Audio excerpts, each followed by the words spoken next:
As many of you have pointed out in the comments sections of our videos, there are simply too many new Chinese cars for us to cover all of them for the channel. Case in point is the IM LS6, which debuted in October of 2023, but we were never able to get one for a test drive. Of course, that exact same incredible rate of development also has its advantages, because less than a year later, there is already a heavily refreshed version of the IM LS6 for us to drive. So today, that's exactly what we're gonna do. Welcome to Wheelsboy, where we cover the newest, coolest, and wildest vehicles from the Chinese car market. Be sure to like, subscribe, and hit the bell. IM is a premium brand from SAIC, China's largest automaker and the owner of MG. IM made waves last year when it was announced that Audi would likely be using the very platform that underpins the LS6 to develop future electric Audi models. Official pricing for the revised LS6 hasn't been announced, but it should stick to the current range of $30,000 to $40,000 US. The updates that come with this refreshed model are mostly underneath the skin. Specifically, they've taken the hardware from their newer model, the L6 sedan, and put it underneath this car. That includes the 579 kilowatt or over 700 horsepower dual motor powertrain, the air suspension with CDC, the rear steer, and a bunch of other stuff, and put it underneath of the LS6 SUV. But we'll get to all of that a little bit later when we actually get behind the wheel. First though, let's talk about the looks. The IM brand debuted with an absolutely gorgeous sedan called the L7. They followed that up with a slightly less beautiful, in my opinion, LS7 SUV. Someone online described it as the panda-buy version of a Tesla Model X, and I have a hard time disagreeing with them. Their later models, the L6 sedan and the LS6 SUV, evolve that design language to make it more, round, if I'm being honest. Very, very round. I describe the exterior styling of the L6 sedan as that of an aggressive jelly bean, and I think that applies even more to the LS6 due to its larger cabin space. That's not to say there aren't any good angles on this car. I'm quite fond of the rear end, but that's inspired by Aston Martin. As for the rest of it, well, just looks a little bit melted is all. The LS6 measures 4.9 meters in length, or about the same as a BMW X5. Unlike the X5, or pretty much any other car from a non-Chinese brand at this price point, it has 6 degrees of rear steer, making for a noticeably shorter turning radius and greater stability at high speeds. As I hinted before, exterior updates are minimal for this car.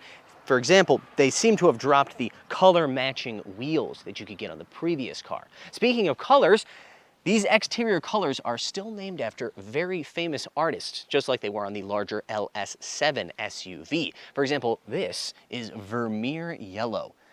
According to the salespeople at IM that I've spoken to, though, when you talk to customers, you just call it yellow. On to the best angle of this car, which, as I mentioned, is undoubtedly the rear. You've got this beautiful rising rear end, very Aston Martin inspired, again, I must admit, underneath of which is an LED display. This one says, "I am camping," because this launch event had a kind of a camping scene to it. I don't know, you can put whatever you want on there, actually. And these LED displays have become something of a trademark for the IM brand ever since their first car, the L7 sedan.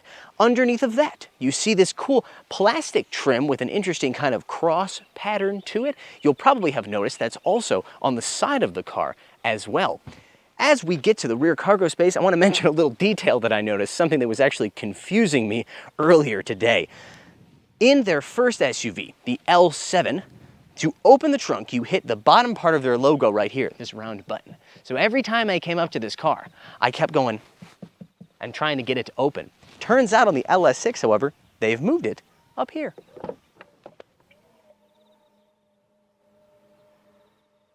Once you've retaught yourself how to open the trunk, in my case, you'll discover that it is 665 liters in space if you have the second row up, and 1,571 liters if you lay them down. Pretty impressive numbers. You've also got a 32-liter frunk, and underneath the door here, an extra storage space.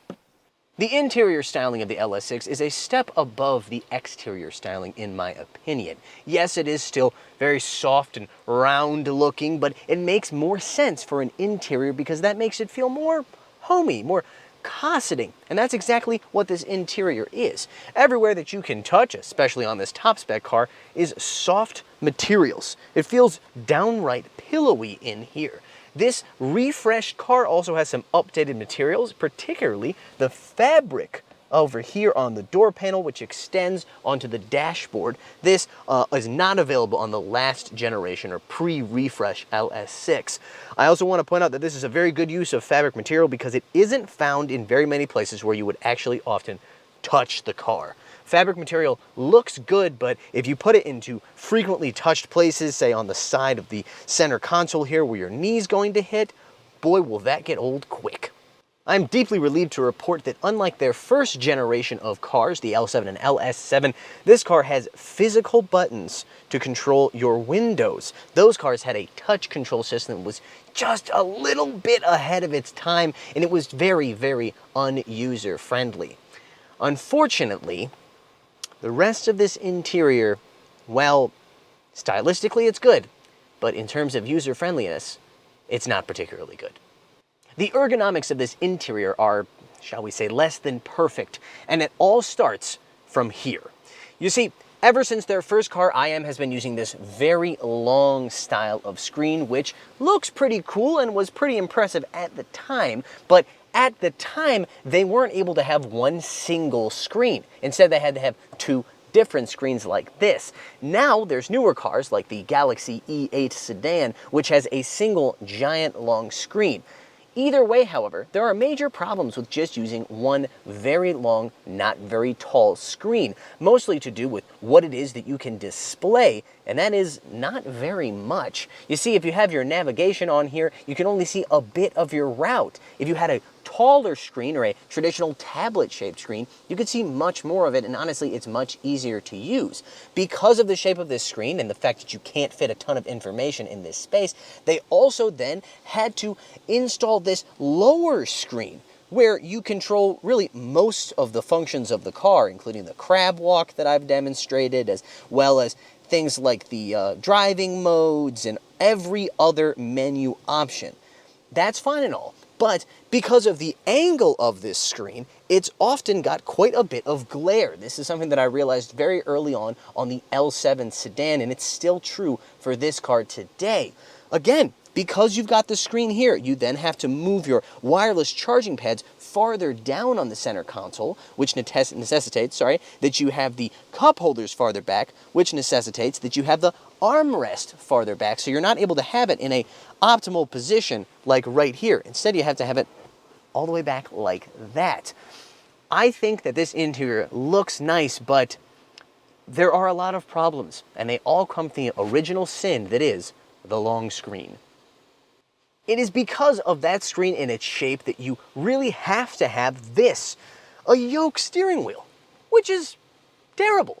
I never liked them, and I never will. They're simply less ergonomic than a traditional round wheel, but if you don't have a round wheel, then it's going to block a significant portion of your instrument cluster section of this long screen, so really you have no choice but to use this yoke. I don't mean to make it sound as though this car isn't a pleasant place to spend time, because that's actually the opposite of the truth. I've really liked spending time in this car over the course of the past 2 days. That is in terms of the comfort and the features. This has an available upgraded 50-watt wireless charging pad. The last generation was lower than that. You've also over here got this optional extra wireless charging pad specifically for charging iPhones. It's a quick charger, and I gotta tell you, it is very quick. You've also got an available 20-speaker sound system that sounds quite good from where I'm sitting. And speaking of where I'm sitting, these are some of the best seats I've ever experienced in a Chinese car. I've complained before that Chinese cars, for some reason, or Chinese brands rather, simply don't know how to design seats. I think it has to do with the fact that most Chinese consumers, they care about how a car seat feels when they sit in it in the showroom. In that case, you really want it to be soft. You get in and it feels, ooh, very soft and comfortable. But the reality is, the most important thing in a seat isn't the fact that it's soft when you sit in it in the first place, it's that it's supportive. And that way, when you go on an actual long trip and spend time in the seat, it stays comfortable. Many seats from Chinese brands simply don't do that. They're just soft and that's it. This one is not only soft, It's also very supportive, to the point that I've been able to drive this car for many hours over the course of the past 2 days, and I have yet to have any meaningful low back pain. That is a borderline miracle for me.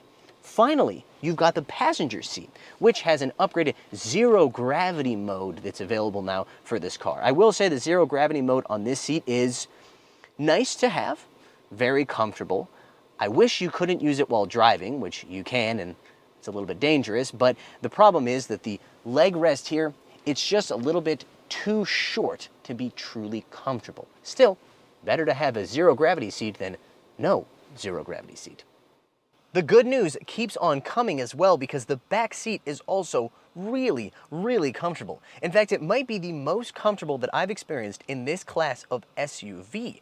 There's several factors to that. There's the fact that it has a nearly 3-meter long wheelbase, so you have plenty of leg room. You also can stick your feet under the seat in front, but the most important thing is simply the design of the seats themselves. They are very soft, but also very supportive, particularly in the low back and in the shoulders as well. This second row seat back also has adjustable angle. Now, that is a double-edged sword.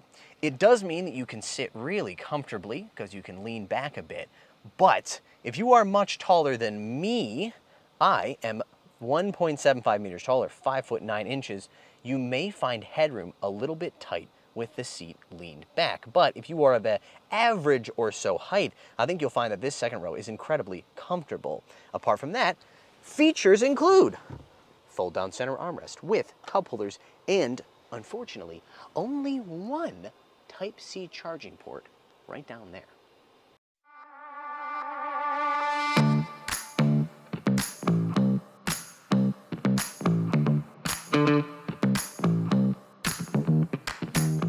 The LS6 has an impressive spread when it comes to power levels. The cheapest version has a single rear motor, making 216 kilowatts and 450 newton meters of torque. If that's not enough for you, you can step up to more powerful rear motor versions, making 248 or 300 kilowatts. Still not satisfied? Go for the range-topping dual motor, making 579 kilowatts and 800 newton meters of torque.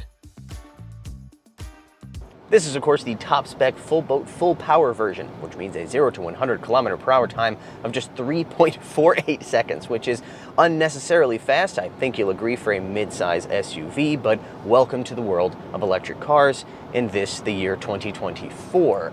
That is not, by the way, accompanied by any kind of sporty driving characteristics. The steering, for example, is very vague and very light, and the suspension, well, we'll get to the suspension, but sporty is not a word that I would use to describe it. These electric cars then, whether they're SUVs or sedans, well, think of them like a bodybuilder. You see them and you think, my God, that person must be powerful. They must be dangerous. And then you watch as they run out of breath walking up a single set of stairs, and you realize, actually, they're only really good at one thing.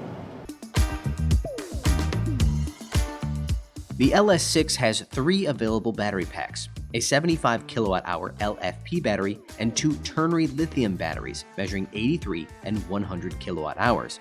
Their official CLTC range goes from 625 kilometers all the way up to 802. The LS6 will be available with 400-volt, 800-volt, and even 900-volt charging architectures depending on which battery you choose. IM claims its 900-volt architecture can charge the 100 kilowatt-hour battery from 10 to 80% in about 20 minutes. So about that suspension, it's not sporty, but it is comfortable, and it darn well should be, because they basically threw everything they could think of at this thing in terms of hardware.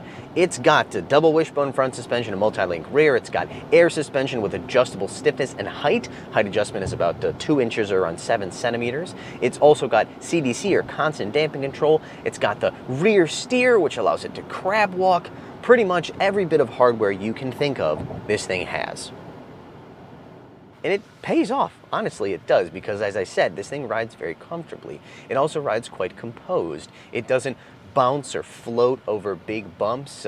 Doesn't have that kind of Mercedes-Benz bank vault level of a solidity, but it does feel premium, even though they're not really charging a premium price for it, at least here in the Chinese car market. It definitely doesn't, again, feel sporty. There's plenty of lean into the corners, but these guys are engineers. They're not magicians, and this is a big, heavy electric SUV, so there's only so much that they can do. The most obvious difference, though, can be felt in the rear, because the ride in the back seat is much improved over the previous generation car, thanks to all of that suspension gadgetry. So if you're the driver, you're not going to feel it quite so much as if you were a frequent passenger. The LS6 also has IM's latest generation of ADAS with City NOA, which we were able to experience during a rush hour commute in Chongqing, one of China's most complex urban environments. Even with that little caveat in mind, I would describe the LiDAR-equipped system as distinctly middle of the pack in its performance. It felt hesitant and slow to react in the hustle and bustle of Chongqing, but I was more impressed by its automatic valet parking feature, which was able to negotiate some seriously cramped areas in a complex underground parking garage.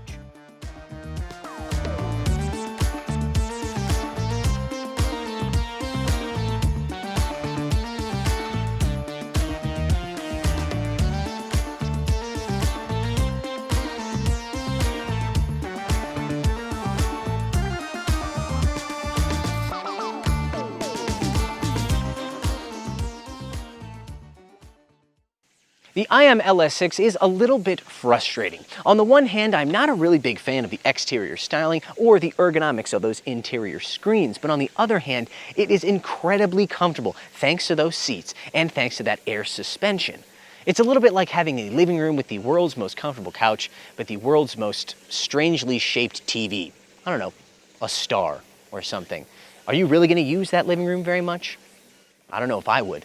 All right. That's going to do it for today's video. Thank you so much for watching, and be sure to check out our other videos on our channel. And as always, like, subscribe, and hit the bell.